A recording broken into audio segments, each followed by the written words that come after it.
DJ Shri digital audio recording studio Biharigunj.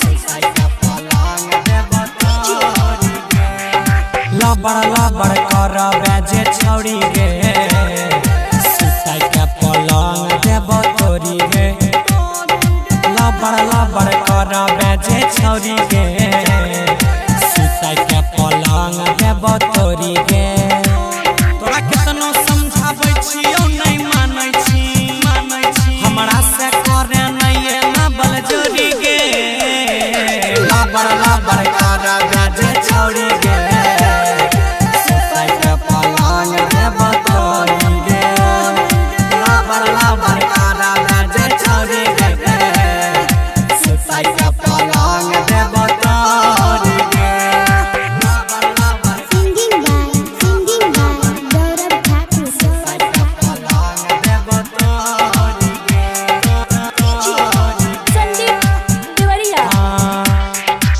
सबर के बांध जखनी टूट जाता गे छौड़ी तोहर ऐठल तखनी छूट जाता।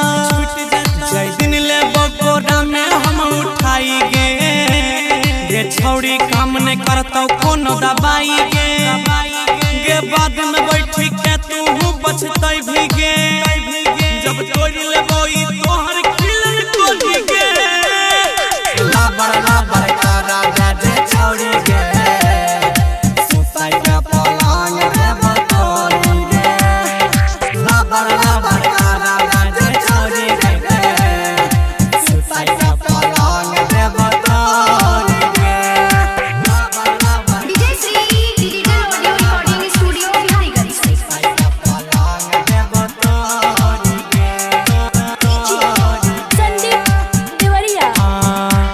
बिगड़ल छही तू पहले से अफसोस नहीं छौ चढ़ल छौ गे जवानी कनियो होश नहीं छौ माने गौरव आ जाय के छौड़ी बात गे एना नहीं करे दिल पे हमारा घात गे मल्लिक राकेश सुनतो नहीं गे कहला से जब देह पे चढ़तो कहि के सन्नी सोनी गे।